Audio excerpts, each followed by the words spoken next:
Hi, this is Abigail Joy with I Am Marketing. I have Halsey Miner. He is the founder for Videocore Network. So your companies have created over $110 billion. So one of them was Google Voice. How do you think that voice is going to affect the future?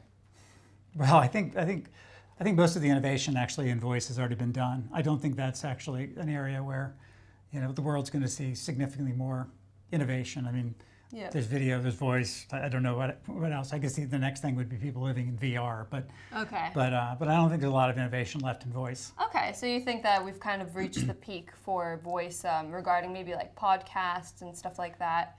Well, yeah. I mean, there's media. Yeah. I started and built CNET into a large media company, and we had voice because we had TV shows and other stuff. But I don't really see there being anything really innovative about voice.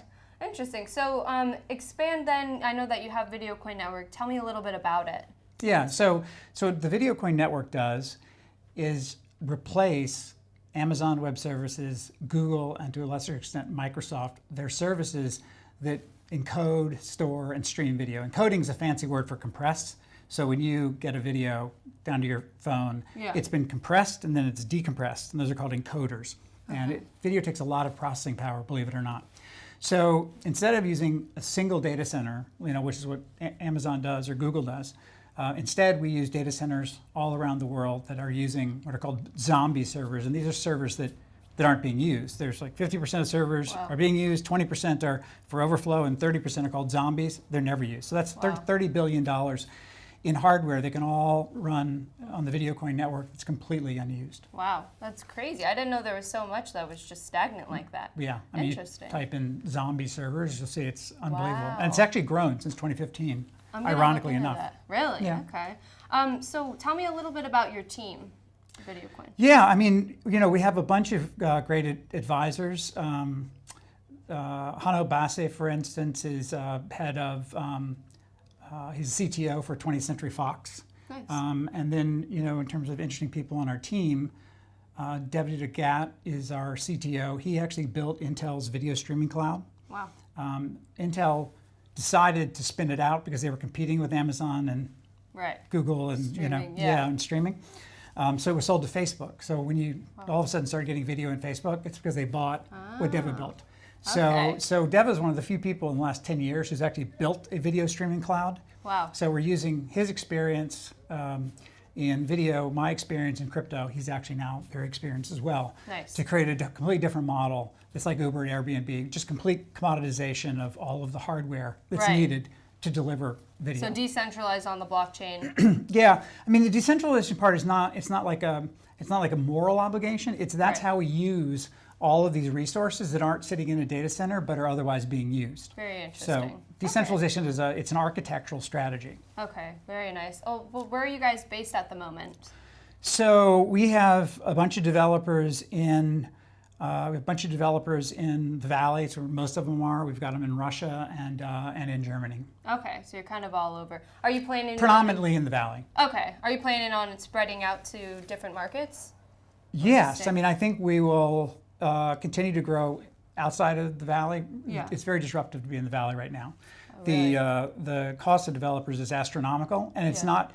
And the problem is, even though they're getting paid a ton of money, they can't afford housing. So it's a very. If you look at the cover of The Economist this week, it talks about how the Valley is basically sort of done for startups. It's just too hard to find people. It's too hard to keep them. Yeah. Companies like Google will pay a fortune, and all your engineers walk out the door. Where do you think is the next place?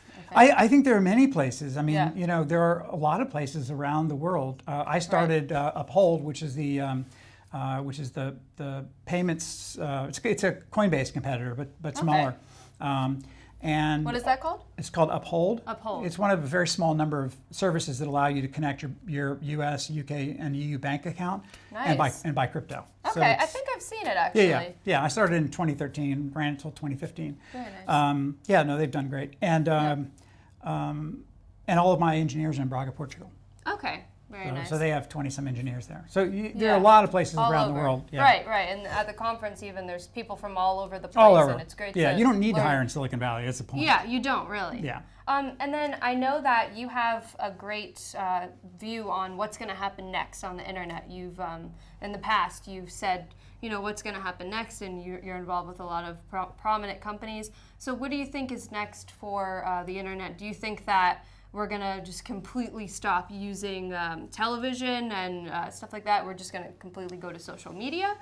What do you think? Well, I mean, are you talking about in terms of the blockchain? And Yeah, what yeah, it could in do? terms of blockchain and just like the internet in general, because... Well, the internet, Yeah. innovation is basically dead right now on the internet. And Really? it's dead because you've got a bunch of big companies, FANG, who are incredibly dominant, and it's very hard to find sort of new niches. It's kind of an unfortunate chapter, I think, Yeah. in the internet. The blockchain, however, is completely outside of their Right. world. Yeah, right? So that's true. it's creating a new platform for innovation Yeah. where these guys aren't the dominant player. But what I really think is going to happen is we're going to go from blockchain being about ICOs and new companies Yeah. to blockchain being a tool for making the enterprise operate better and more efficiently. It's going to go from Right.